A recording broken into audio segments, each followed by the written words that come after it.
Hello, Global Theater. My name is Jerry Fielka. Today is September 26, 2024. I want to thank Rob Grant and his amazing podcast. I'm probably wrong about everything. Please subscribe. Also want to thank Rob Grant for being here in person for episode number 500. Can you believe Wow. that? In many years, 500. that's why it's called FUNF. That's a root word etymologically for the word five.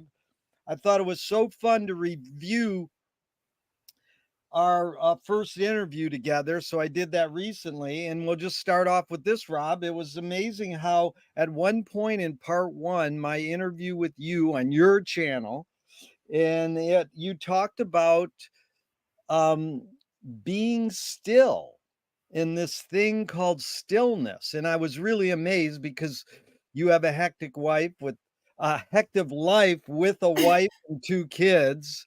Yeah. And by the way, if you haven't seen it on Colbert's show, Jude Law was. You ever see his Colbert's questionnaire? It's like our version reduced down to 7 questions, and it always starts, "What's your favorite sandwich?" And Judd, what's his name? Judd Law, the actor. He said, Yeah. my wife and my kids. He says, I'm going to cheat because everybody means like a BLT or, Yeah. a peanut butter and jelly. And I always think of your family as a unit, you, your wife, and your 2 kids.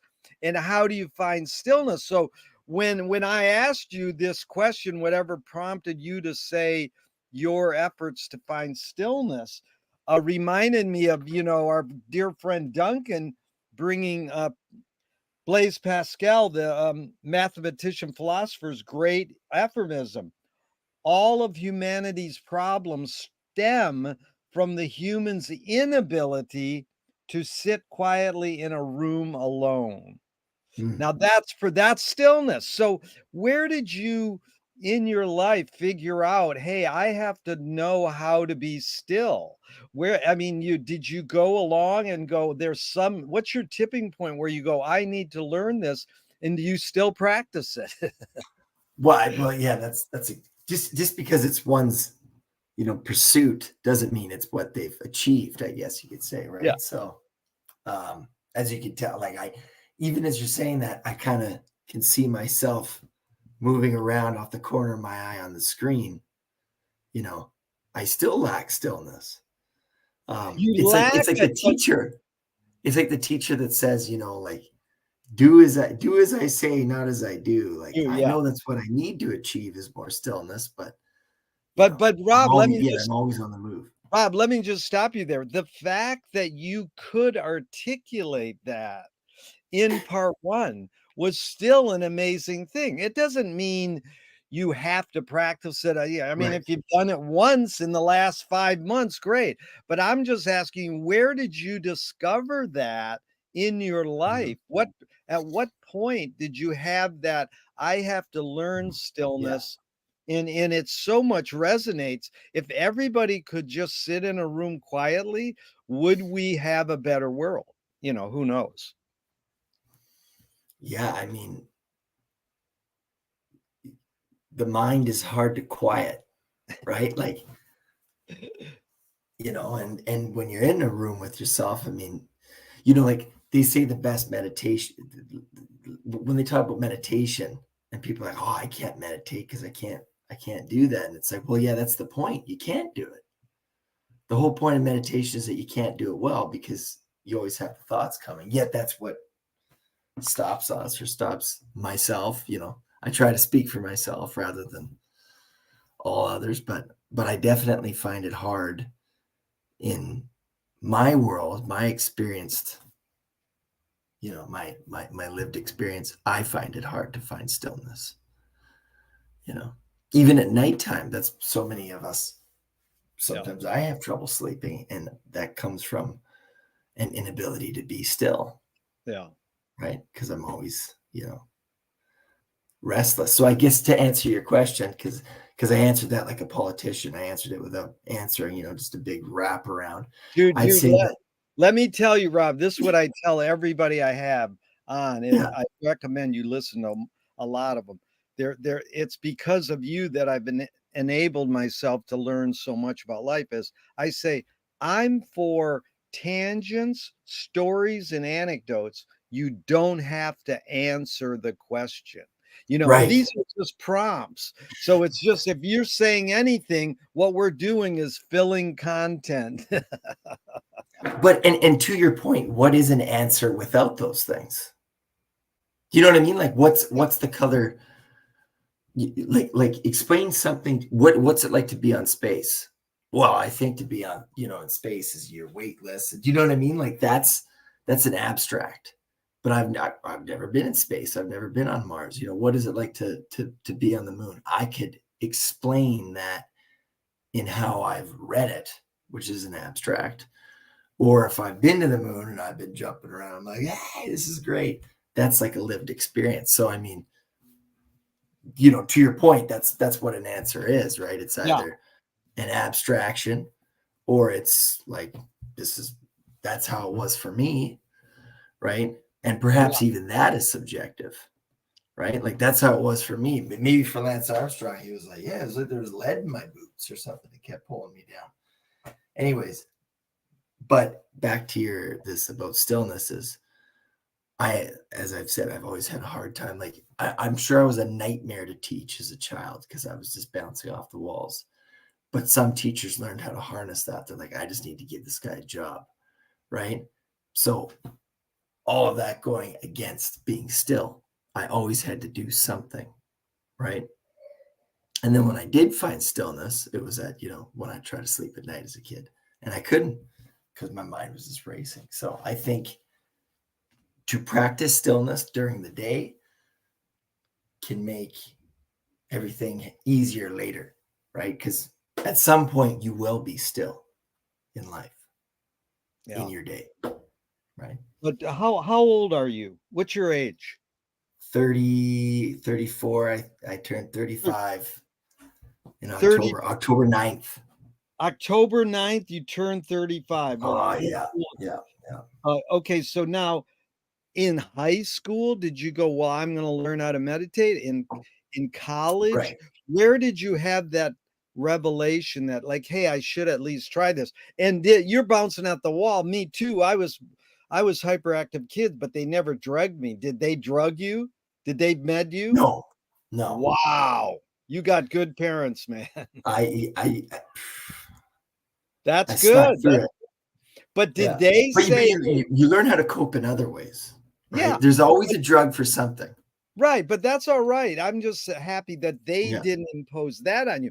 But did your mom and dad say, "Hey, go learn meditation, dude, and chill out a little"? Who No, no. who who taught you that? Or how'd you get that revelation? Like, I'm gonna try What this. when you asked me that question, the image or memory that came to mind was I remember I had an assembly, in elementary school. It's my earliest memory of it. And I remember they have to sit you down and they parade you in like you're in some children's crusade or something like that. And I would sit here and the kids would sit nicely. And I remember my one buddy in Meat, who are still friends today, he had his eyes closed and it looked like he was just imagining things while he waited for them to make a sing "O Canada" or whatever. But I was like, oh, that's interesting. He's using his imagination right now to pass time. And so I started doing that when I'd be like, my dad would be like, hey, we're going to go to Home Depot and you're going to just follow along with me while I try to find a tool I don't need. You're like, oh my God, this is taking forever. Like Home Depot, I feel like I've been here 3 hours. So then I just imagine things, like, I don't know, different. I'm still, we all have an imagination, right? So So you mean imagine me as a kid. basically this Yeah. this kid practicing closing his eyes and being imaginative was your Yeah. way to lead you to, I'm going to learn about meditation and stillness. Yeah. Without knowing what those terms ultimately were. And then Right. later on discovering, because it's kind of like anything in life, it's not like it comes and it goes, it ebbs and it flows. Yeah. So then, you're doing college or whatever, you find different adaptations and then you come back to it through I started reading about it and friends later in life. And I interviewed when I started this podcast, I interviewed a Buddhist monk in Vancouver, and he talked about meditation. And then, anyways, it's just been a crazy journey. But I've read about if you meditate 2 times for 30 minutes a day, that's an ideal number. And in my head, I'm like, Wow, that's a 2 daunting task. So, and I30 obviously I don't minutes do that. per day. Yeah, that's amazing. That's a But commitment. the key thing you said, Rob, was the mind is hard to quiet. So, Yeah. one of my main questions is, are we more thinking or are we more feeling beings? Now, 80% of people go, I think we're more feeling. And then they go, well, I'm more feeling, but I should be more thinking. And there's a million variations, but 80% say we're more feeling. But Mm. who knows? We invented the word feeling and thinking, Mhm, mhm. and we Yeah. think we can separate them, but they're like this. We're constantly integrating the two. So I want to turn to those two Alan Turing questions. They're topical. Is thinking a function of the soul?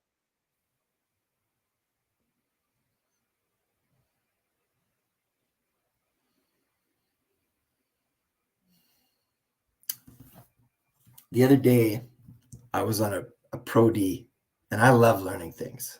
That's why I love hanging out with you. And we're learning about, how to understand children, like, because their behaviors and how to be better teachers. And they're talking about the brain. And the lady, the presenter goes, the brain is the only thing that's ever named itself. And I was like, whoa, like there was like 160, 300 people, whatever there. And I was like, whoa, because it's true. It's the only thing that's named himself. It's a really good point. Where does it start? Where does it end? I mean, I think the hardest thing for me, perhaps, is the idea that life has been going on billions of years before me, and it will go on billions of years after me, And so everything comes from something at some point. We don't necessarily know the origin. I do choose to believe that there is something like a soul, right?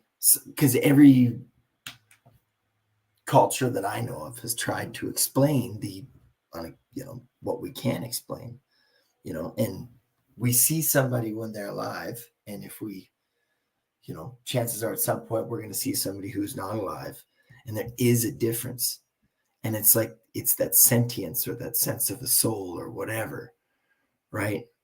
This word that we attribute to this thing, but I do think the soul,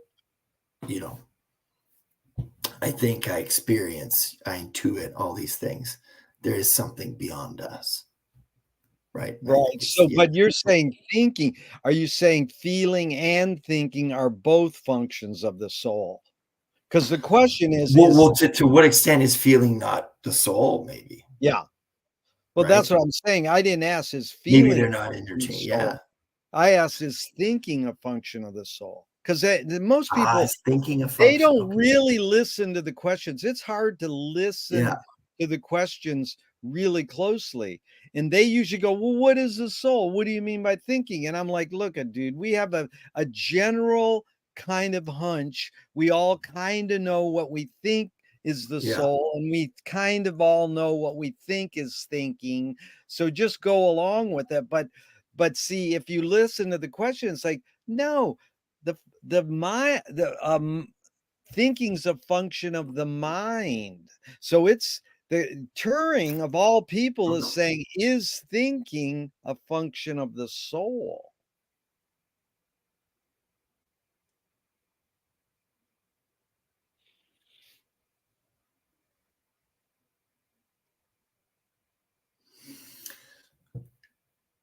Well, and Alan Turing, it's like, if yes, then why, right? If thinking is a function of the soul, why? Yeah. What purpose does that serve? What's the you know, the utility of it, right? Yes. And Alan Turing, of course, you know, the guy, the inventor of computers, of the modern computer, Well, and now we have all this AI coming out, and that's it's the like, second Turing question. Can yeah, machines think? How would you answer that? Can machines think? right, yeah, because what is thinking? Yeah, yeah, yeah. You can, I think so. However, their language, my understanding is it's binary, right? It's zeros and ones, you know. So it's black and white. What it generates is, you know, a compendium or whatever, an amalgamation, algorithm, amalgamation of all this different information. And then it's like, whoosh, right? And maybe that's like the difference between, you know, when you read something, like there's different forms of reading, I feel like when you read something and you're like, okay, or when you read something and you're like, whoa, okay, like there's a different level of understanding. Like I can just repeat this fact, you know, like Yeah. the Eiffel Tower was built in whatever year, right? That's information. But then there's like, you talk about, you know, like, oh, I was there when, you know, Hitler marched down there and it was terrifying or whatever. And it's like, whoa, like that's a really immersive thing you're reading. And perhaps that's the difference between, you know, AI and ourselves is that when we read something, yes, we could just be like, oh yeah, that's this information. Or it's like, wow, that's very invoking or whatever. Like Well, the it E word, changes your way of thought or whatever, the right? E word I think you're searching for is epiphany. Like, can a machine Yeah, that's a great word. Yeah. you can get some information because Do here's machines have epiphanies? yeah, yeah, well, that's the thing.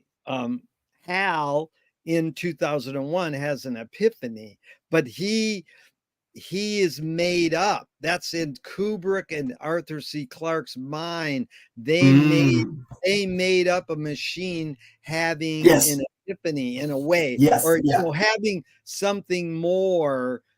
Really was that most people go, well, Yeah. machines don't have emotion. And Yeah. that's the big thing. Can a machine have emotion Yeah. and feelings and intuition and impulse? Blah, blah, blah. But I want to get into this lived experience words you brought up. Lived experience. Because I want to know in your transition, basically moving from Canada to Australia, where you are now. You're in Yeah. Australia now, right? What's Yeah. Oh, what's yeah. Yeah. what city are you in? I'm just outside of Brisbane. It's a place Yeah. called Ipswich. Okay. Now, it's basically the experience. People go, I'm going to move, Right. Right. you Yeah. Yeah. Okay. actually Yeah. did it. You did it. Yeah. And this is the question around McLuhan's line. Everybody experiences far more than they understand. Yet it is experience rather than understanding that influences behavior. So I think he's kind of differentiating between experience and understanding there, or just probing and asking questions about it. Right. Yeah. If a kid comes in from the cold and you say, don't touch the stove, it will burn your hand, that's called experience. If the kid comes in from the cold and you go, listen, if you get really close to the stove and rub your hands together, you can Mm, get your hands warm. That's called the dynamics of heat. I want you to understand the dynamics of heat. So I think Marshall's sort of saying we shape our behavior more with experience than understanding, and we should be using understanding more. So, I mean, you communicating to your children, your children are what age now? 5 and 2. 5 and 2. Yeah. Are you is your goal to have them experience things and learn on their own, or is your goal more, let me teach you understanding of things, or, learn on your own. Hey, you're on your Yeah. own. You're going to be better off if you learn on your own. And, you've had great dad and a great mom raise you. And I'm sure Jen had great parents too, because you two are great parents. But what's just this, anything you want to say on the difference between experience and understanding? Well, and it's it's both. And perhaps again, that's the I feel like that's where AI and consciousness, where there is perhaps a difference, is that, as I was saying, machines are binary, right? Zeros and ones, zeros and ones, zeros and ones.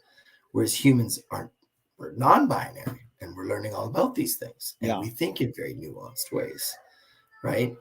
Yeah. And there's many ways to the same mountaintop sort of thing, kind of idea, right? Whereas AI is just, like you ask it a question and then it spews it out. And then there's this idea of the uncanny valley. I don't know if you've heard of this expression, but I Say the find it second word, uncanny what? uncanny valley. Value? Valley, like Oh, valley, VEL. Tell me what it means. Uncanny valley. it's like here's my understanding of it. And I'm good for repeating things and then it not being the right definition, but I spurred the That's all idea, right. That's all right. right? I like that. I always tell people, I'm like, I don't know if this is what it is, but you can Google it. But this Yeah. is my understanding. Here we are. So the uncanny valley is when you look at something and you're like, okay, that almost looks human, like there's humanness to it, but there's this Yeah. something off, and you can't exactly express what it is, but you just know it's there. Like it's something you intuit. And it's kind of, I guess, the same as you can experience something that is inexplicable. Like you can experience something that you can't understand, right? And perhaps that's kind of like the uncanny valley. You're experiencing this and you feel like something's off. And anyways, it's usually something to do with humanness. And I think it even ties into the Alan Turing thing, because part of it is like, what's real, what isn't. And we can just accept things as real, but then we see something, we're like, well, that's off. My one buddy, he described it as, you go to Mexico and you're at a resort and you're having all this different foods there, like, fried chicken, whatever. And he's like, you eat it and you're like, there's just something off about it. Like, it's just one thing is missing, A little suspect. Yeah. You're like, what really is this? Anyways, that's the uncanny valley, right?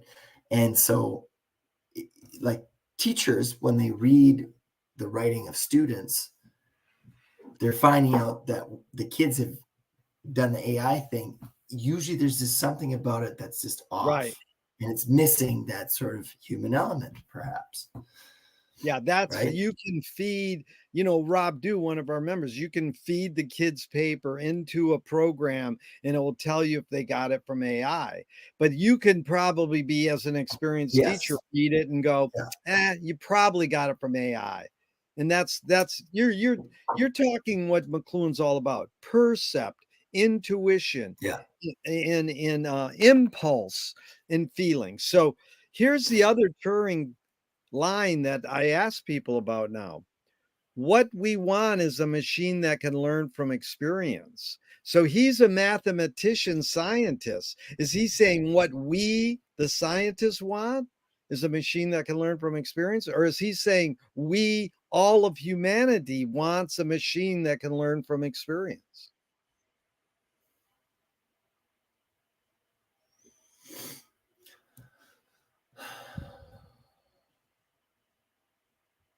Well, and also what influenced him to say that, right? Like, was he saying that because how people responded to his invention? Yeah. Or is he saying that because this is his presumption? Yeah. Did you see that Oppenheimer movie? I did. Right? Yeah. And it's just like, is this guy so evil? Or, you know what I mean? Like, who really is this very important person in history, Yeah. right? And so I guess with that statement that you're saying there, it's like, what is he basing that off of? Yeah. I guess. Yeah. It's, yeah, what you're doing, Rob, is give me the context and what he said this, because when you isolate aphorisms like I do throughout my interviews, it's taking them out of context, but they're really just prompts. So this is fun Yeah. because I'm still leaning on this thing called lived experience, and I'm really curious your thoughts on this. The New Yorker magazine had an article a few months ago how asking, can kids dream inside the womb, or does dreaming happen from lived experience? Like, can you be dreaming inside the womb when well, Yeah, have I you see. really had any lived experience outside the womb? So your guess or take on that. So here I go with the context thing again. Yeah. When the baby's in the womb, they can see like in third trimester or whatever. I mean, I, I just I've now received two kids. I didn't have to carry them for 9 months, so my understanding of that stage of development is very misinformed. But do kids, they have dreams in the womb? We know this. Is that correct? We don't know for sure. You Okay. can, I Right, mean, right, you right. Because we can can't ask the kid, of probably, course. but here's what you can probably do. Set up some neuroscientist or Yeah, yeah, yeah, yeah, yeah, yeah. scientific thing and try to penetrate. I mean, Frank Lloyd Wright's mom wanted him to become an architect. So she put up pictures of buildings in the room when he was inside the womb. So did the pictures go through the skin and go into his head, or did her consciousness going, Yeah, I want this pictures of these buildings to go inside him? Who knows? How do you measure that? That's called causality.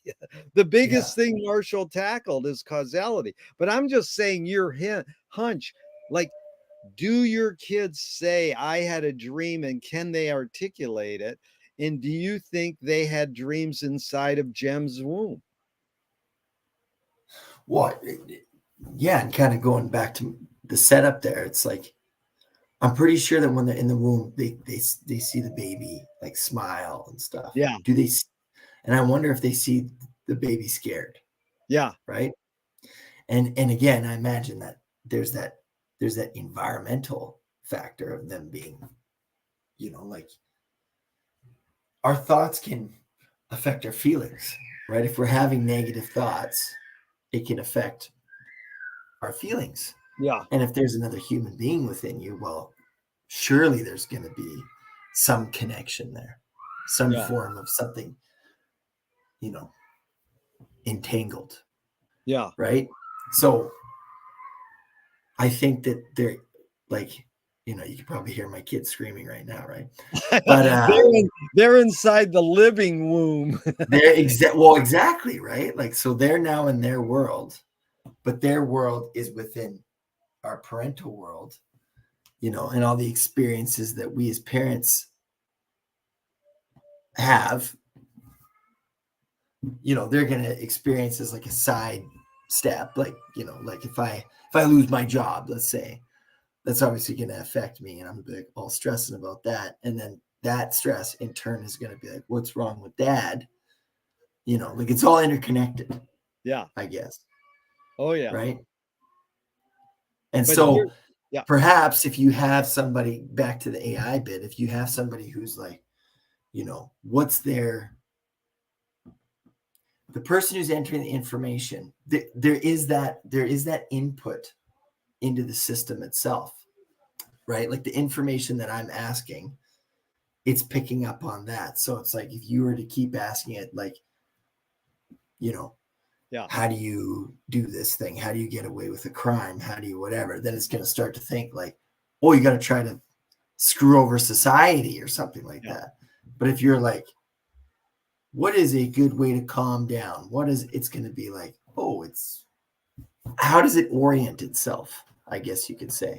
Because Is in it a life there is orientation. Like there's yeah, a is sense of it a like, where am pattern I in this world? recognizer? Is What's is that? is AI a pattern recognizer? I Every th- time yeah. every time Rob types in a question, it's about dreaming and sleeping. So then it builds up more. What humans have is pattern recognition leads Yes. to comprehensive awareness, the big picture, which you were saying is context, the environment, the big picture.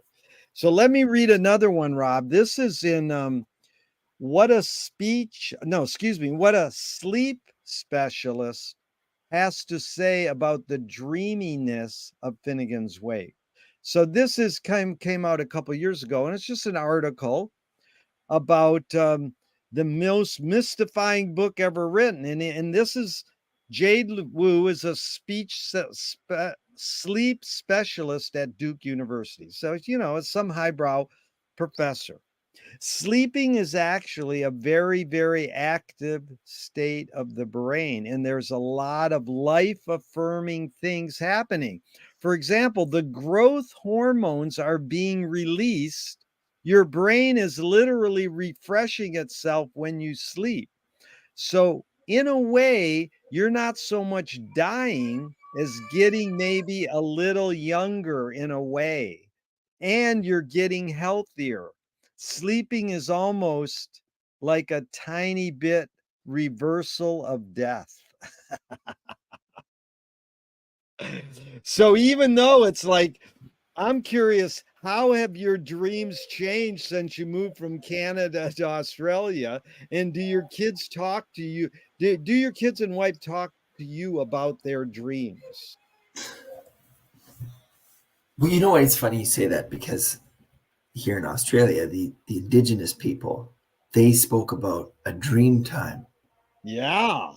Have you ever heard about this? Oh, of course. Yeah. Tell me more. Tell me more. I'm loving Well, I it. don't my knowledge is very limited because where I am is very, suburban, right? So you Yeah. don't my interactions with the indigenous community are in that context, Yeah. right? So i.e. I see kids who are indigenous and it's like, I'm not necessarily going to ask them like, do you know much about the dream time, so I try to just look into it myself. But anyways, my understanding, it was the time before creation when it was like, it's certainly before the arrival of um, Europeans, Yeah. right? And anyways, it was, I believe, this time of creation. So it's like, so what I get, my understanding is what they're saying is that what we are experiencing is a product of a dream. Yeah. Who thought that up, Yeah. right? Like Uluru, like the big rock in like the middle of Australia. They're like that's part of the origin story, and that rock is like, it's gradually deteriorated over time, Yeah. right? You know, the Western way of thought is changing, I would say, but it used to be very empirical, Yeah. right? Very much like fact based. But back to what we're talking about is, can you just separate something? Can you suck something objective out of something and keep out the subjective, or will you always have the subjective?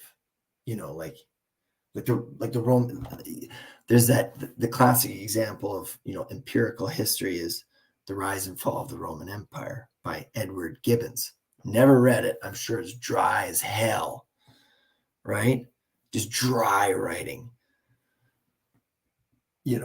versus a sociological history of Rome, which I can't name a book about that, but it kind of encapsulates what that experience was like or whatever, that you can understand it on a human way. Whereas The Rise and Fall of the Roman Empire by Edward Gibbons is from a distance and you're like, oh, that's very interesting, versus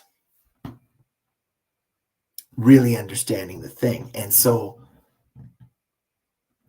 Western thought was based upon like, what is this thing? But now it's becoming more like, oh wow, that's like, to experience that, that would be a brutal experience. How can we rectify that kind of idea?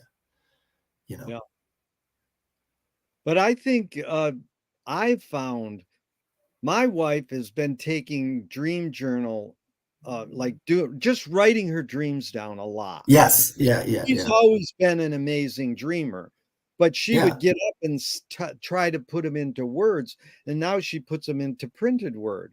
And I Right. like that because I think it is like your brain is refreshing itself and you're getting younger and getting healthier, that it's a life affirming thing. But I'm just curious, did your dreams, do you observe your dreams much in after dreaming? Because I believe me, Rob, I Mhm. think dreams are meant to dream. They're not meant to recall, but if you want to recall them or try to, that's fine. But I'm just saying, changing your whole location where you lived. You were raised in Canada and you says, I'm going to make this major move with my wife and my two kids. Did that affect your dreams or any of your wife or your kids' dreams? That's a good question. I'm not sure. Yeah. I don't know. I think you know what? You know what? I'll say this. I'd say I dream more since living here. I dream more. Like I've always enjoyed dreams, Yeah. right? But I'd say I seem to recall having more dreams here than I Yeah. did previously. I don't know. You know. And Again, how that's what I right. recall when you ask the And question. now just going to back to the real world, Mhm. how has your life changed with your move? Is it really that different from when you lived in Canada? I mean, are you still doing your job of being a counselor? Yeah. Yeah, I do that online. Yeah. You Yeah. you got that job and you work. You do your Yeah. job. Yeah. And so how has your whole lifestyle, did you make the move and you're happy, and that what did you anticipate would be different? You know, anything you want to review in that regard? Like, is it what the good things are what you expected or the good things were not what you expected? I'd say that like wherever you go, there you'll be, Yeah. right? Um, you know, and if you're going to collect a pension somewhere, I'd say this is a way better spot to collect a Oh, pension, really? right? Wow. Yeah, well, yeah, dude, it's like sunny all the time and stuff, right?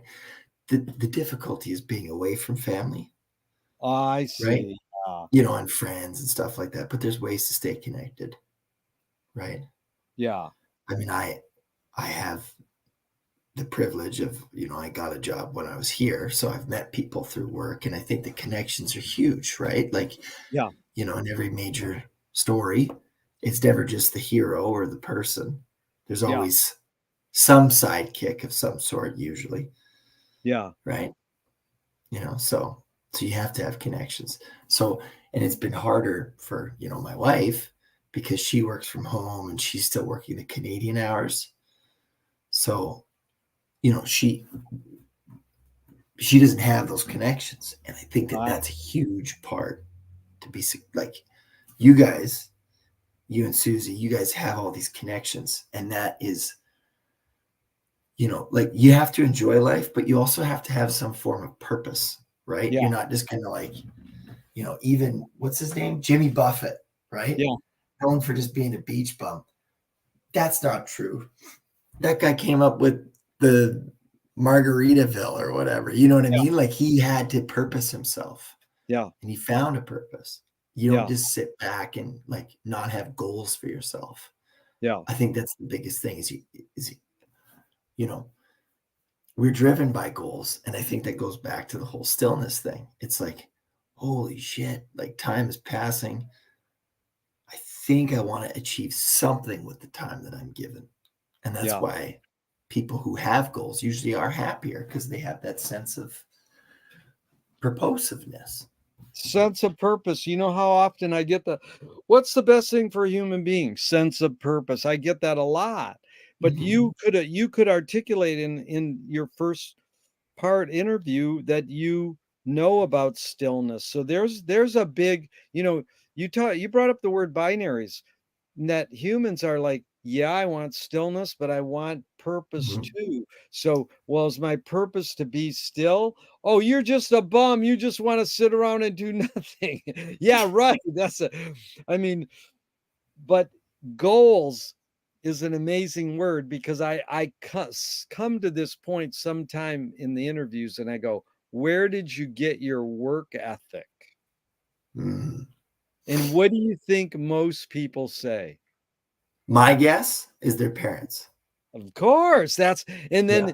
then if you look at work ethic in Wikipedia, about the 3rd paragraph down, it says, "This could be a scam from consumer culture." No way. Yes, and it's beautiful because our humans designed to work 8-hour day or 6-hour day, The drone. and, The drone. this. No, I mean, we need to balance, take a nap in the middle of the day, do yoga, like, take time and spend with your kids. Oh no, I'm a house dad. I'm in with my kids all day, or this or that. I mean, we're so time regimented in the idea of a work ethic. I just Yeah. lectured to 14 art students, and I said, get your life and your job as mixed up as possible. Now, for artists, that's sort of like, yeah, I can do that. And then for regular people, it's like, no, they teach you, don't take your job home with you. Work for 8 hours a day, then go home and relax. Now, no one can stop working because they got their stupid cell phone bugging them on work shit unless they have 2 lines or whatever. So, Yeah. I mean, that's a big thing. Most people say the work ethic comes from the parents. So, then, oh, you don't have a job, you're a failure. No, I'm learning how to have slack and be happy in life. But even on that though, like, let's use I'm probably not using this correctly, but the reductionist argument or the cultural evolutionary argument or whatever, which, because how far back can we go in our precepts? Well, not very Yeah, far. So apparently we're social beings. I yeah, would happen to agree with that, right? yes, And it goes back to, you go back thousands of years. Australia used to have a lot of megafauna, which is word for a big fucking animal, right? Used to have a lot of those. And I think a lot of them were carnivorous. Don't have a whole lot of them anymore, right? Why is that? Well, because the human beings got together and were like, yo, this massive lizard, this thing has got to go. It's eating way too many of us.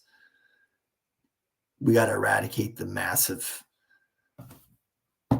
caca dragon or whatever. You know what I mean? yeah, This thing that's going around. So they banded together. We banded together and we took them out. And I think that, we've talked, Jerry, about, is life a cooperation or a competition? And I yeah, think in the end, it is a cooperation. We just make it a competition all the time in any which way we could, yeah, right? Because I mean, that's kind of how we are. Are we fear oriented or love oriented? And again, it's that giga counter. yeah, You're never one. You're constantly fluctuating, right? yeah. So, this idea of having a sense of purpose, I think it goes back to this. Is it Thomas Hobbes who talked about like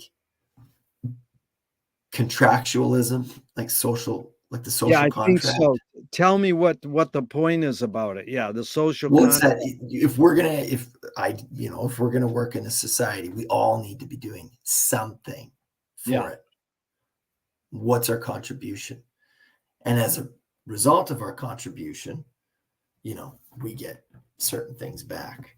And again, I'm almost certain that that's not, I got things mixed up.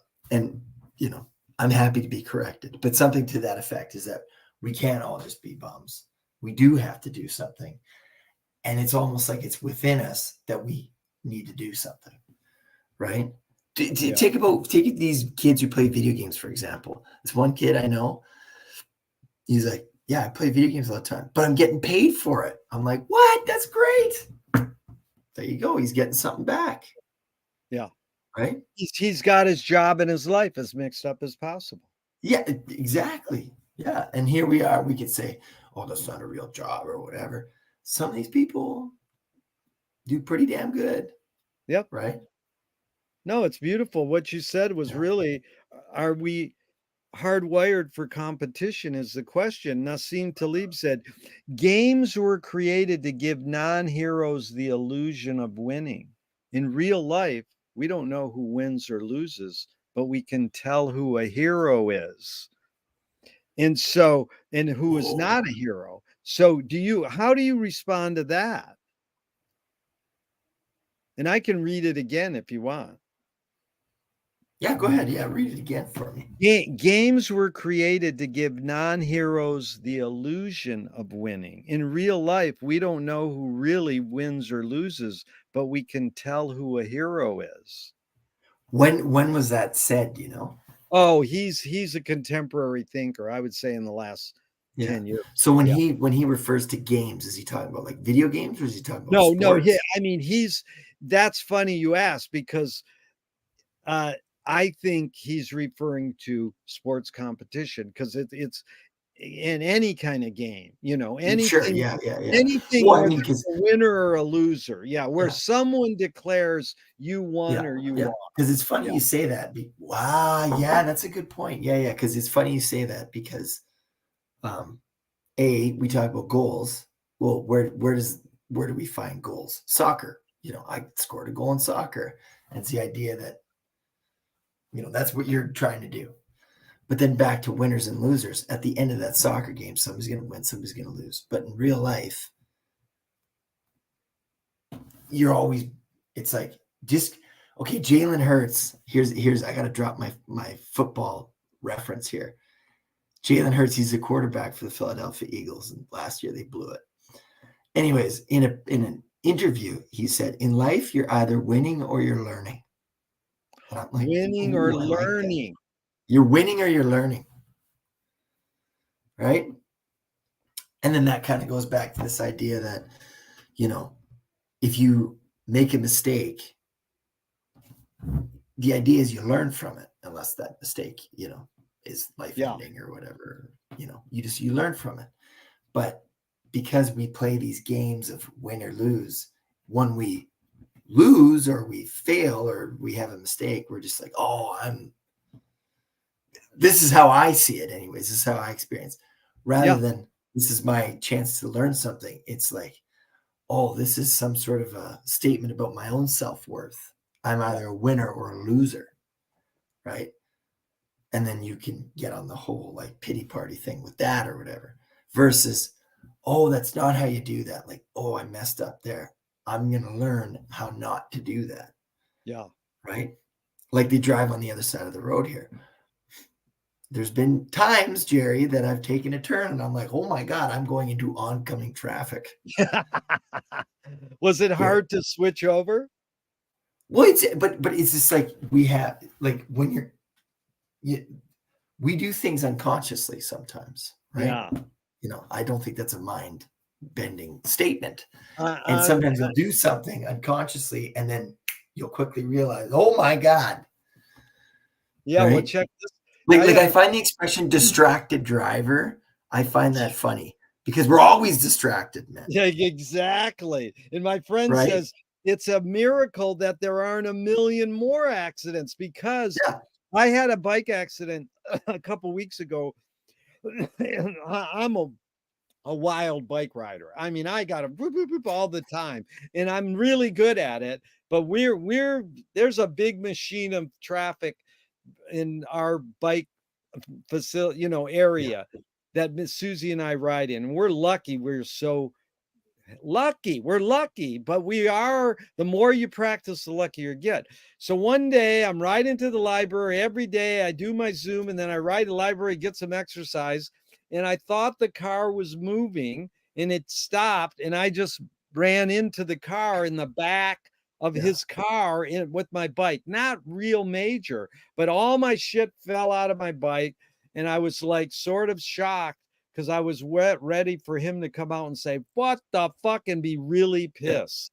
Yeah. He came out like it took him a while. I put all my shit in my bike and he came out and he said, "Are you okay?"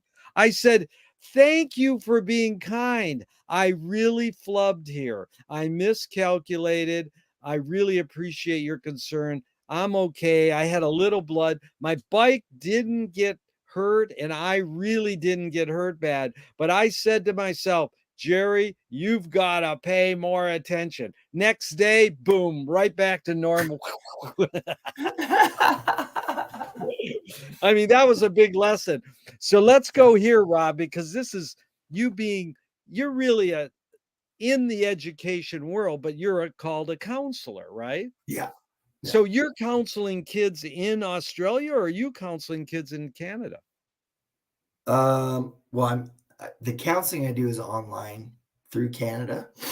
So I'm teaching the kids, but at the same time, I mean, that's kind of my orientation is like, Right, but what it's do not kids need? What, and I think that kids need, well, you guy, have to recall what you worked for you as a kid. But right. when I had teachers who seemed interested in me and my ability, I Yeah. feel like I did better. Now, of course, that's, you know, Well, it's like why parenting. It's like the kids don't, the things the parent is aware of is not necessarily the things that kid will experience, right? right. Like the parent who was like, I got to make sure that I can put food on the table for my kid. When the kid's like, oh, I really wish I could play with my dad, Right.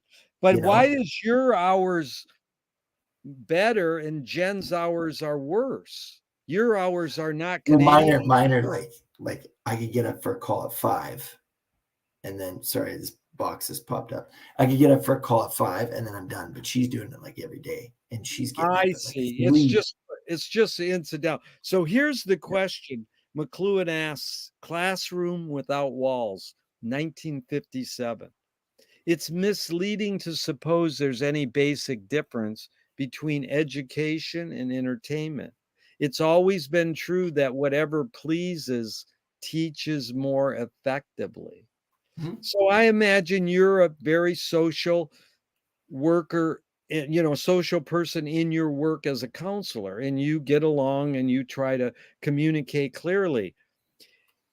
But you also pursued comedy and you know this thing of entertainment because you Oh read yeah. books and you go to movies and you're a social guy in that regard. So you want to get along with your clients and you want to teach them as well. So, what is the difference between education and entertainment? And the big line is whatever pleases teaches more effectively. Do you know how many people say, yeah, that's true. And one guy last week said, no, whatever displeases teaches more effectively. So it was interesting that someone threw Differently, a yeah. curveball there. So, your thoughts on what is the difference between education and entertainment? Is there a difference? Yeah, McLuhan's saying there is no difference. And whatever pleases teaches more effectively. Any thoughts? Well, I mean, the interesting thing is the word entertainment for me. And it's like, what is entertainment? And my understanding is entertainment is like a way of joyfully passing time or comfortably passing time, right? Like Yeah, the breads and circuses is a famous example of, the Roman circus, right? yeah, Or the Roman Empire, and how they, people say, and the understanding is that it was a distraction, right? Like, meanwhile, the empire is deteriorating. We're all sitting here watching Monday Night Football or the Roman Coliseum, excuse me, right? Or yeah, whatever, you know. And I think that education, that for a lot of people, it has not been entertaining. It's been, really uncomfortable, right? Like when I can do math questions, but I really struggled at math. And like, it's because like as a kid, I was like, oh my God, I'm like an idiot at this, like I can't read a clock. But the reason is just because I was being put on the moment to think, and my brain is like, you couldn't focus. Whereas if I could just look at that clock, I could be like, oh yeah, it's 5:32 or whatever. But before I'd be like, it's 6:15, like, oh damn it, or whatever, right? But because of like when you're asked to do the thing, the computation or whatever, because it comes from a background of nervousness and discomfort, and maybe, like a word that gets thrown around a lot is like trauma, Yes. that it recalls that feeling, that sense, and then you can't think properly, Yeah. right? So if you create, a warm and comfortable environment, things like this, ideally it could help people to think more clearly and, better or whatever. So, and it's funny because I've said in my life many times, I'm in education, not in entertainment. But the truth is that when kids are having a good time, they are picking up things, They right? are. You Exactly. know, and there has to be some sense of joy in it, right? And it all is relationship. And if that's just what it comes down to, like these kids know that I like them and I enjoy them being, in my room, even though they drive me like insane sometimes. I have to choose to enjoy my time with them because I'm going to spend a lot of time with them, Yeah. right? And if I choose to enjoy it most of the time, then they will enjoy it, kind of idea. And if it's like, hey, we're going to do this boring lecture, but we'll watch a movie after. They're like, yeah, let's do it, or whatever. You have to have some sort of incentive, right? Yeah. What's the carrot? Like it's like these lab mice. Like it's like like we're gonna do an experiment with two sets of mice. One is gonna get a reward for the thing it does, and the other one is gonna get shocked. And then they do the thing, and then it's like, strangely enough, the one that was shocked just stood there depressed, and the one that was getting fed the stuff was doing things excellent the whole time. It's like, you think, right? What's the reward? And there has to be a reward, Yeah. right? We talked about that BF Skinner. Yeah, Uh-oh. exactly. Behavioral modificating behavior. Yeah, yeah. Conditioning, right? You Conditioning. know? And so again, if you're just going to sit there and like, there does have to be some degree, I think, of conditioning. And then Yeah. it's like, what are the hidden effects of that, right? Hidden psychic effects, man. Yeah. Because Well, like, you here's something funny. Is yesterday I had to go pick up a pizza, right? And I go there, and the kid who's working at the desk where I pick up the pizza, he's one of my students. And I'm like, oh man, Mason, good to see you. Totally different kid, right? Like when I see him, like, whatever the kid's name is, Benjamin Appleton, whatever. Let's say his name's Jeff.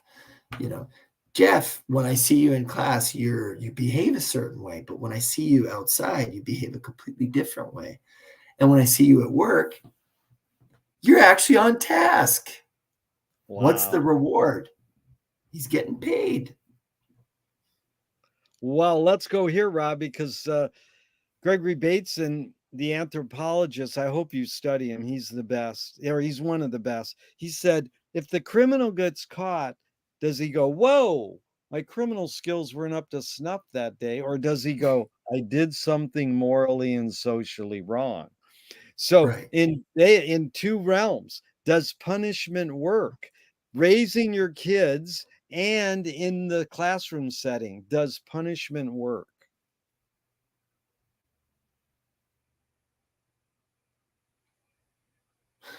Yeah, I mean, because punishment, you know, we did a lot of seafaring as people at one period in time. Now we invented planes, but ships were a way of transport, like were a major form of long distance transportation.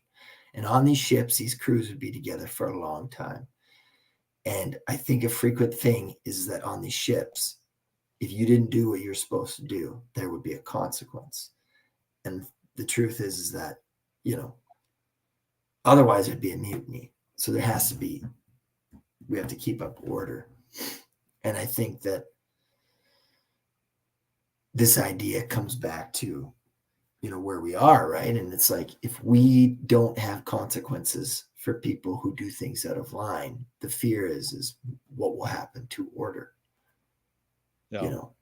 And so is punishment just a is it a preventative measure to keep order in line, or like, what do we do with people who make our society unsafe, Yeah. right? We have to do something with them, because the fact of the matter is that, like, I want to believe that we're all good people, and that we all want to do the right thing if we're given the right facts. But the truth is that some of us are not that way, right?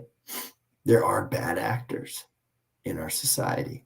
I don't know what motivates them to be that way, but they're out there, Yeah. right? Well, it's back to that catch-all word you said, trauma, and the other catch-all word now is neurodivergent.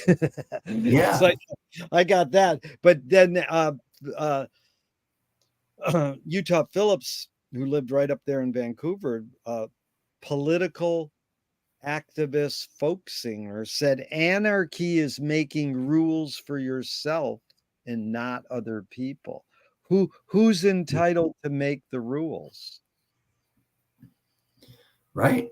And perhaps that's that whole where the whole Thomas Hobbes Leviathan or social contract theory comes in. Is like, there has to be some sort of a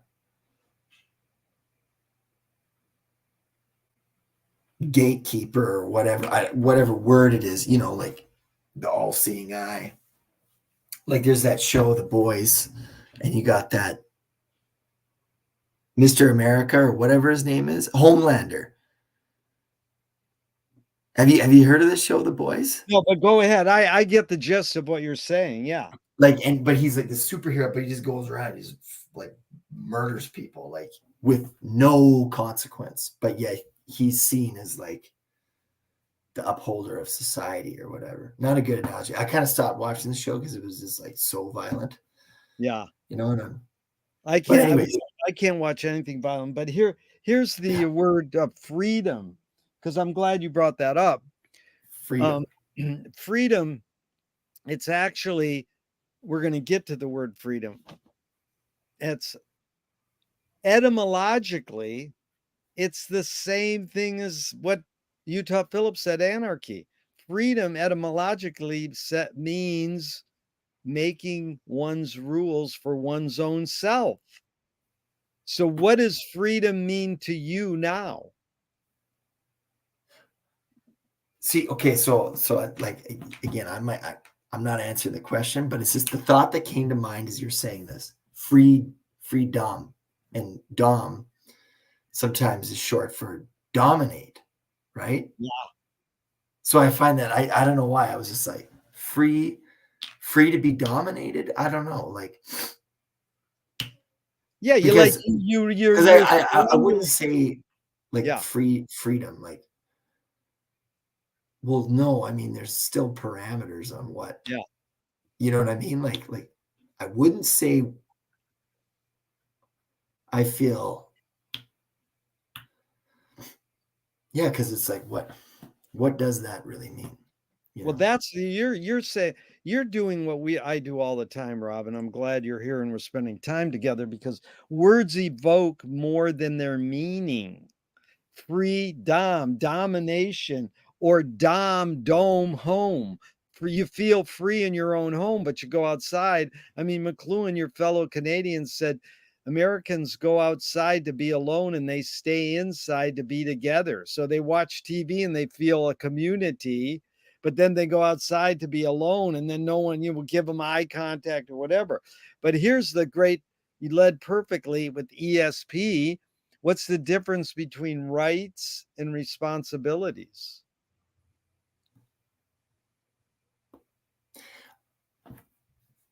Here's my hot take. I'd say responsibility is like, Sorry. oh no, you're good, you're good. God bless you, or Gesundheit, or whatever the send off is. But a right is like, my right to healthcare, Yeah. something for me to take care of myself. That's Yeah. a right, maybe. And a responsibility is, what I have to do for my fellow man. Again, part of that social contract theory. Like, if I do this, if I'm mindful of pedestrians crossing the road, for example, and I don't just hit them or whatever, right? That you are thinking of your fellow person, right? That's like a responsibility to think of your fellow person. A right is something for you, you know. Yeah. That's just what comes to mind when you, No, that's good. And yeah. here's an exploration in the word archive because it's about living in the moment. In 1400, the word archive was invented, meaning keep safe, free from harm. 1600, 200 years later, it's what we know basically as what an archive is, a record preserved as evidence. But Charles Baudelaire said, if you try to make a statement long, deep, and rich, it will age very fast. If you try to only own the day you're talking, it will last forever. And that's like the flip is David Lee Roth. Here today, gone later today. I mean, isn't the point studying Eastern philosophy to live in the moment, be here now? Why Absolutely, dude.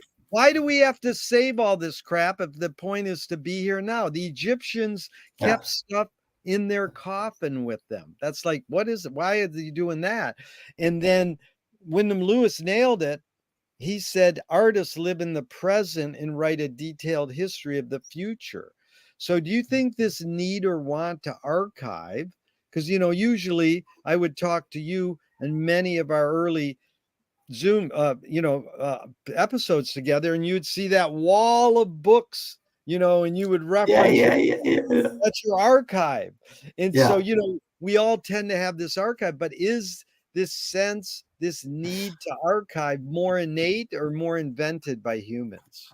So again, this is what you stirred to mind here. Do you know who Norm Macdonald is? Yeah, is it He's comedian? a Canadian comedian. So I'm Yeah, gonna channel yeah, my inner Norm Macdonald because we all yeah, have one. Um, you know, and it's something to the effect of this. I've noticed that only people with photographs have dementia, right? He didn't say that, but it's just kind of like a punchline he'd have is like, you know, only people with photographs get Alzheimer's or whatever, right? Like this yeah, idea of, because otherwise, what do you have to recall of anything, anyways, yeah, right? But we are stored information, right? Because what's epigenetics, right? Epigenetics is how we change. There's genetics, which is what you're preset with, and then yeah, it's how those presets change for whatever reason. That's yeah, epigenetics, right? yeah, yep, And so I think, like anything, there is this want to preserve through our works, right? And maybe we get that from God, right? Because didn't God say something of, behold ye works or whatever, you know? well, And perhaps William Blake it's, says maybe what you're saying is we become what we behold. Is that what you're saying? well, just like um, this idea of like God did work for 7 days and then here's the universe kind of idea, right? And then man is like, well, hey, here you go. This is for you. Check this temple out that I made. Yeah, Like, where did it start? Where we started to, you know, produce things, perhaps. And, maybe a corruption has happened over then, like, what do I want my impact to be? You know, yeah, right? And when I was a kid in grade 12, and I thought I was so clever, I'd love to say little things, little quotes, because I took a philosophy class, still friends with the teacher, amazing guy. And I said to him, I'm like, it's not about how many people will remember your name, but how they'll remember your name, very good. right? And sometimes, if I'm being honest, I've just thought about, the quantity, not the quality, Yeah. you It's a know? good challenge because we all want to be acknowledged. we all want some sort of like, I'm a human and you're a human and we're Yeah. humans together. But Yeah. how it does it happen, when someone gets a billion hits, like one of our uh episodes, Rob, has 11,000 hits. How did Yeah, that that's happen? crazy. The That's average is 11,000. I mean, people can see the same thing, but right, like at least 11,000. 10,000 sets of I eyes mean, have that's seen it. puny to the norm Yeah. in the, web world, but in our Yeah. world, most of ours are 10 to Yeah. Yeah. 40, and I'm like, Yeah. "Hey, how did 100. you" Yeah. I always go, "How'd you even get 10 people to watch this?" Because Yeah. Yeah. So, we don't peddle it. I mean, no. some of these people that I've had on recently are huge. This Mark Danner, you gotta watch him. He was on Bill Moyers. He wrote for the New York Times. He worked for the New Yorker. He worked for New York a Review of Books, and I'm gonna have a part 3 with him. He is a brilliant human being, and he's so down to earth. And Rob, I forgot to tell you, you got to see. I put the time where his kid comes in. Did you watch it? Go back No. the emails. His kid Yeah, I walks in saw. I and he clicked goes, it. It didn't work. "Oh, well, just go to it, you don't have to if the link didn't work, you can just go to live Yeah, and I'll check find it it." out. Yeah. And his kid comes right up to the camera, he goes, "I'm probably wrong about everything. That's a TikTok video already." And I was like, "Right, Rob, you could use that as a promo for us." But it's so cute because you wonder how his kid has absorbed Yeah. his dad's knowledge and literature and everything. So this is a question I'd love to ask you, which I'm now delving into all this stuff since we first had part 1 of your interview was years ago. So here's the one. What's the difference, or is there any difference between art and science? You know what? When you were talking earlier, and you were talking about art or something, and art and trying to express a message, and there's the word articulate. You know, Yeah, to articulate a point, and yeah, maybe however words work. Maybe that's what art is kind of like short for, is like this is an articulation of an idea. yeah, Whereas science maybe is less like an articulation, like, me trying to explain what this is or whatever, and more just like trying to understand through observation or experimentation what a thing is. yeah, Right. So perhaps art, or to articulate, is like what I think love looks like. And then the scientist tries to just explore what's going on, that we experience this thing called love in our minds or whatever, perhaps. yeah. That's good because Chomsky said we learn more about ourselves from literature than from science. Yeah. Yeah. I mean, again, I think that there's the fusion, you know, from, well, okay, we've talked about this before, right? What is synthesis, Yeah, right? The Greek word synthesis, yeah, you know, and it's when you take your idea, your thesis, and then you look at the contrasting idea, the antithesis, the antithesis, and you try to understand them collectively, and then you bring that understanding together and you have a synthesis, yeah, right? Whereas I think a big challenge that we have to face in our contemporary society is in doing that, is in trying to bring harmony and understanding. However, as we've talked about, there are people that are just, they don't want, they don't care about that. They just want to be bad actors. And where you sometimes see that a lot is, interestingly enough, is in like comment sections on, YouTube and stuff, because there is a sense of anonymity, right? That you could say something and then you see what kind of traction or interaction it creates, right? And so you can have somebody say something just to spur something that they do not believe in or care about or Yeah. whatever, right? But So it is so important because it makes art that's one way, two ways. So talk radio changed a lot. Radio was a one-way information source, and then it yeah, became a two-way. With all the YouTube tutorials, I mean, I was listening to a Captain Beefheart song the other day, and I just started wandering through the comments. I was shocked at how many people go, "This has changed my life, and I love it," and it's so non-accessible music. It's Dada rock, and people kind of usually hate it. That it was refreshing to read a bunch of people like, where did these people come from? There are other people like me in the world. But here's another one because I'm curious. You kind of implied this sense of history and your love of knowing what happened in the past. McLuhan said, when we push our paradigms back, we get history. When we push them forward, we get science. yeah, yeah.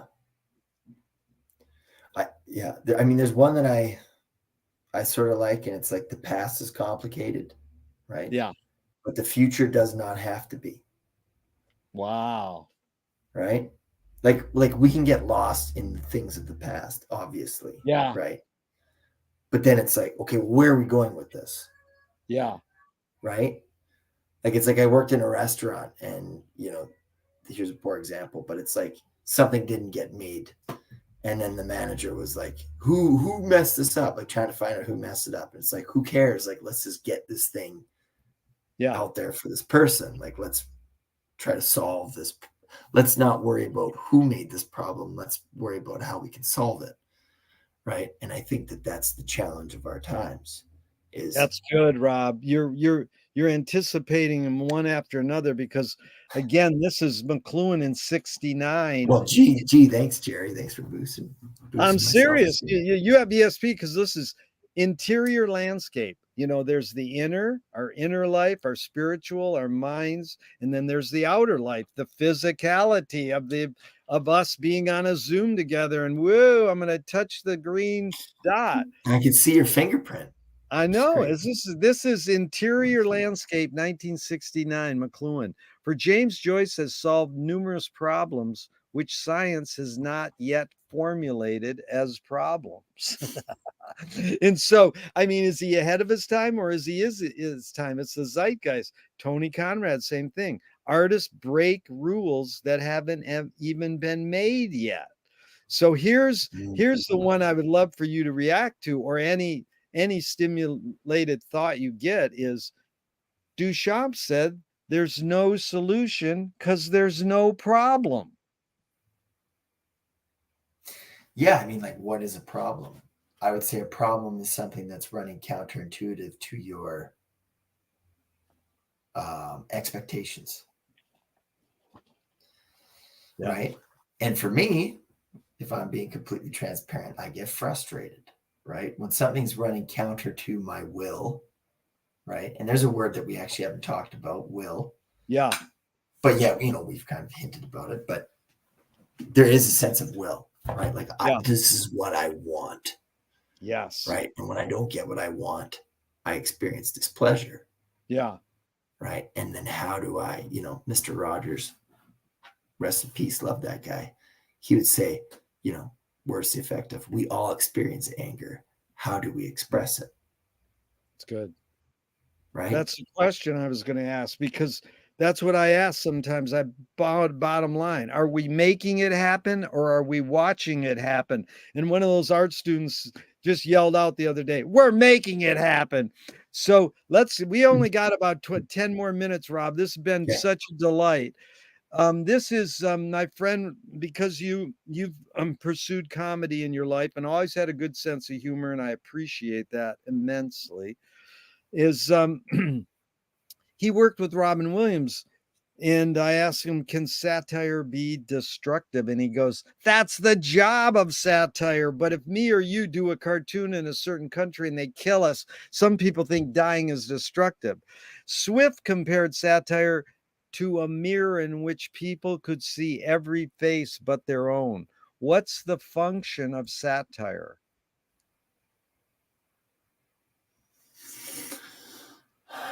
Yeah, I mean, I think satire, comedy, comedy is interesting, eh? Because like it's like when you do you laugh as hard when you're by yourself or when you're like with other people and then something happens and they're all laughing and you laugh, you know? It's a contagious thing, but if you Yeah. can laugh by yourself, great, but it's all about contagious. In fact, here's a thing I ran my students through the other day. If you yawn and you just make up the yawn, they proved that you're still making yourself more susceptible for things. So I just go, everybody fake a yawn or do a yawn. Once a couple people start faking it, then everybody does it, and some of that yawning is good. So, Yeah. that's that contagious thing you I just should brought do up. that with my class. It's You guys really are allowed to yawn. Yeah, no, do a group yawn. And here's the other one. I usually start every session with a group breath in and breath out. And then I go, okay, you didn't really, or you might not have really did it. This time, feel the air going in your nose now because you're consciously doing something you do on automatic pilot all day. Mhm. We're going to try to be conscious here together. That's hard because you're going to daydream and everything. Now, let's all groan so we can complain. And then, it's way bigger than the breathe in and out. So Yeah. Isn't that yeah. yeah. No, they it gives them a license to groan and bitch because everybody's like I always learn if you complain and you gossip, you live longer because you're getting it out of your system. But your pursuit of comedy, what is the function of laughter? Yeah, I think it's a release. Yeah. I think it's a release. I think, and again, it's like it goes back to it's good to have purpose, but also joy. And laughter Yeah. is joy, like, Yeah. which of course it just becomes a slippery slope because I mean, what is funny, right? And it's like, like I've watched videos of people falling and I've laughed at that. And then it's like, oh, gee, I hope they're okay. But I mean, like, that was pretty funny, or whatever. You know what I mean? Like, is laughter, like, are there things, who I love? One of my favorite comedians. I don't necessarily laugh at him all the time, but I just love him. And it's Jerry Seinfeld because Yeah. he's a brilliant guy, Yeah. right? Like, duh. But he obviously figured out that Kramer, the character of Kramer, the reason like that show is international, right? In non-English speaking countries. And Jerry Seinfeld is a very, syntactical person or whatever. Like it's all in Yeah. how he says things that's funny.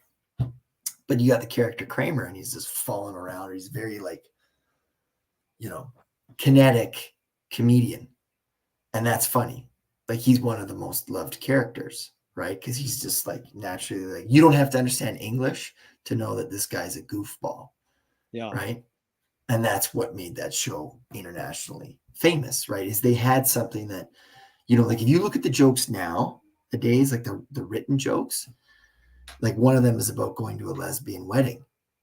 And it's like, I don't think you'd be making those jokes nowadays, right? Like it's just there's a certain sieve of society and there's like what we know we can say and then what we can't say. And then there's the things that will hopefully always be appealing, right? Yeah. Some universality, and satire, to go back into that, it's a way of pushing the boundaries in a way of bringing awareness to them, and I see this, but still in a playful way, I In think. a playful way. That's the key word, Right. play. Because McLuhan loved to quote Steve Allen, behind every joke, there's a grievance. We could even drop the word every. Behind jokes, there's a grievance. What's your thought on that? Yeah. Unless again, it's this complete, goofery, Yeah. quackery or whatever. But yeah, Yeah. like usually when a comedian is setting something up, you're like, there's a thought here, there's a grievance. And then it goes in a weird direction. But there's that moment when you're like, where is this person going with this, right? Yeah. And so, like I think my favorite comedians are the ones that are trying to say something. They're not just being like goofballs. Yeah. There's Which is usually funny. You brought that's up Kramer. He used to hang out. My friend went to high school with him. He used to hang out in Venice because his girlfriend lived here. And, he went through that whole change. But y what you're talking about is pratfalls, which is the king of yeah, that is Buster Keaton, and I always love yeah, that. How do you turn a breakdown into a breakthrough? And how do you turn a stumble? He would stumble, and he turned it into a dance. right, So right. we got a couple more and we're out of here, Rob. This has been fun. Tell me a weakness you turned into a strength or a stumble you turned into a dance. I love that. I stumbled into a dance. Why? That's your life, man. That's just what life is, dude. It's a That is what stumble. life is. Yeah, yeah. Ooh, ooh, yeah. I don't know. Every day, you know. Yeah, that's really good. What's a question that remains unresolved for you?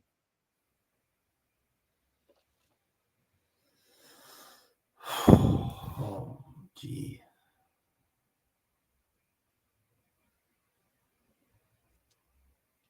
What's you know? What, how can I help? Wow, that is great. Did you get that more from the way your parents raised you or on your own? Both. Yeah. Both. I Yeah. mean, like let's not mince words here. When you help somebody and you see that you've helped them, Yeah. that's a great feeling. Like Yeah. like let's not just say, oh, I'm such a good person. Like it feels good to help people, right? Especially when you get paid for it, Yeah. or whatever. You know what I mean? Like Yeah. It's karma. What you do comes yeah, back to you. You know. yeah. Okay, And so if how I can has help people through my services as a counselor, pardon yeah, me. they know you got 3 minutes left, dude. Okay, Rob, Okay. how has 2 parts. How has being a counselor shaped your behavior, and how has being a family man, a father, a husband shaped your behavior? Those 2 Oh, things. well, and both those things have helped me and like like I said before, like I used to what thing I've had to work on is, my own idiosyncrasies, right? Like, punctuality, emotional regulation, whatever. We all have our things we got to work on. And my job has allowed me to research that, to understand that, and to make people feel like whatever they're experiencing, they're not the only person, right? Because I think there's different types of counselors. There's the ones that are like, mm-hmm, we'll do this. And then there's the other ones that are like, oh man, like again, back to the difference between like hearing and listening, Yeah. right? And like you can listen to somebody and be like, oh, dude, that sucks. Or you can hear them and be like, oh man, and then what happened? There's like they want to be there and present, Yeah. right? And oftentimes you can say, oh, like that I've experienced this or whatever. Like there's the well, let's make some goals. Then there's the oh, I know I see you and like I've been there kind of idea versus somebody who's like, oh, why would you do that? You know what I mean? Versus like, why do you think that happened? You know what I mean? Like there's a different No, I think you said it, be like rather present. than be You're intrusive. present. When you're present when you're listening, that's a Yeah. difference between just sitting back and listening. Yeah. There's And then like having compassionate curiosity, yeah, I think, yeah, right? Not my term, obviously, yeah, but I think that's what we need, and I'm able to be that and offer that. I think being a parent has been like the most enriching thing because it's like, you know, I have somebody watching how I act, right? It's going back to freedom. I can't just do whatever I want. Not that I did before, but it's like there's yes, there's being accountable, but then there's like, oh, I'm being accountable every moment I'm in this person's Yeah. view, Yeah. right? You know, so Really good. Okay, both here's those make me a better person, I'd say. Yeah. say it again. Oh, the both of them made you a better person. Yeah. Yeah. Okay, Rob, here's Thornton Wilder in 1928. Art is confession. Art is the secret told. But art is not only the desire to tell one's secret, it's the desire to tell it and hide it at the same time. You've laid your cards on the table for over 90 minutes. I'm not insinuating you haven't already answered this. What's it really all about for you?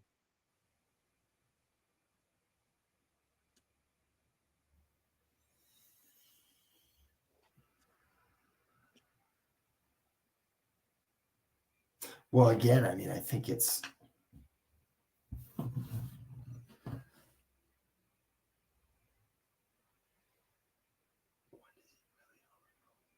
think again, joy and purpose, Yeah, well, it really you know, will. joy and purpose, right? Like Yeah, you want to be living a meaningful life, right? yeah, And again, it's turtles all the way down. Well, what does it mean to be a meaningful life? And I think yeah, that that's this idea of you're producing something, you're experiencing something, this idea again of creation and experience and sharing and, you know, what are you putting in? What are you getting out? And is there balance there? Right? yeah. Again, the gig counter thing, right? So, and Great maybe that's words, the other thing is balance. Yeah, balance. Yeah. yeah, but creation, experience, sharing, joy, and purpose, man, that's a lot of great words, man. You're a wordsmith. And so, Rob, what gives you the most optimism?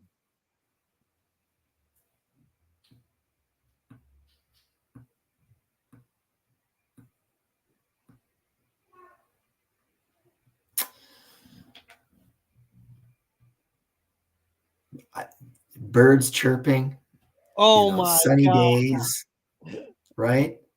There's just something about like I went camping and there was you just heard like silence. It Yeah, wasn't silent. It was like the crickets and the like if the meditation video and it's like you hear like the ambient noise. yeah, Well, I heard that and it was a very like I don't know, it was cool. yeah. Mind you, like if you like people are like you just need to be in nature. It's like, well nature's violent. You know what I mean? Oh, yeah, Like it's not all like, you know, woo, yeah, like there's bears and stuff, you know what I yeah. mean? But But it's I'd say that amazing. brings me optimism. In the jazz world, Thelonious Monk says, "Silence is the loudest sound in the universe."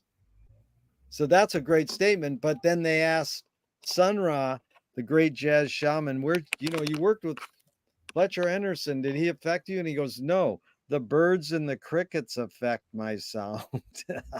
Yeah, Yeah. man. Eric Dolphy listened to the crickets right here in East LA to become one of the greatest saxophonists ever. So for you to say, that's funny because, the first question I usually ask is what's the best thing for a human being? And Wilhelm Reich said the best thing for a human being is another human being. Like your theme is connection with others. The last question is what gives you the most optimism is what they asked Groucho Marx at the end of his life, and he said, other people. Mm, So it's yeah. sure been fun spending this time with another person, Yeah, yeah. especially, What gives me the most optimism? Not yeah. humans. No, no, no. No, but again, yeah, like what gives you the most optimism? Well, that's funny because I love to say it is hugging my wife. The most important thing in my Yeah. life is my marriage with Susie. And so just the basic hug and cuddle gives me the most optimism. But I mean everything, getting like I Yeah. got I got asked to give a lecture. I don't peddle it anymore. I don't go and ask people, read my proposal. So this guy out of the blue came to me and asked me, and I was like, wow. So that gives me optimism, like to keep going. But Yeah. this being our 500th episode is a miracle that out of the blue, somehow Roger Stephens said, hey, look Jerry up.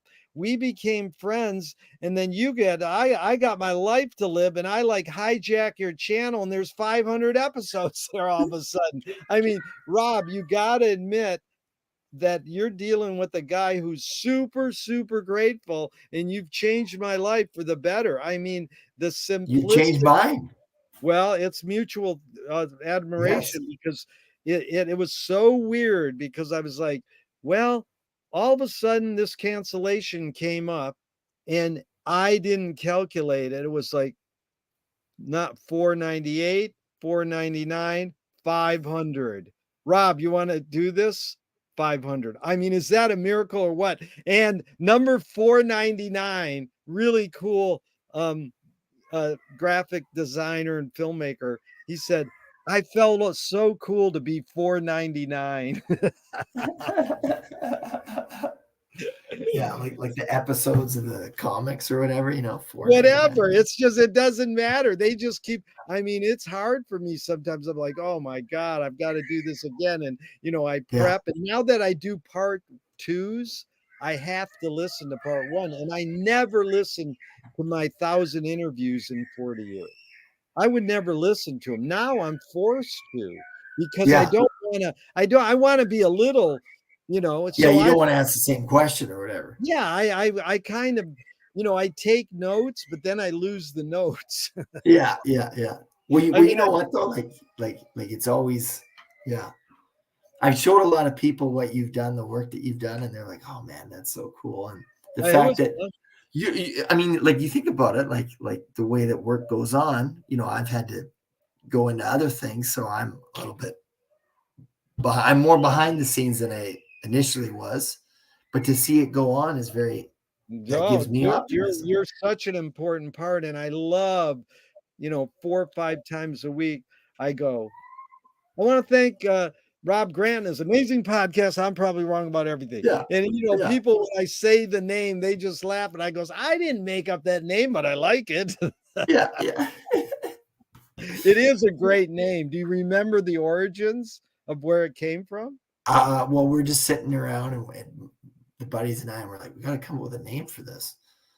And I was just like, I'm probably wrong about everything because That was that's so brilliant. kind of that's what I was thinking the other day.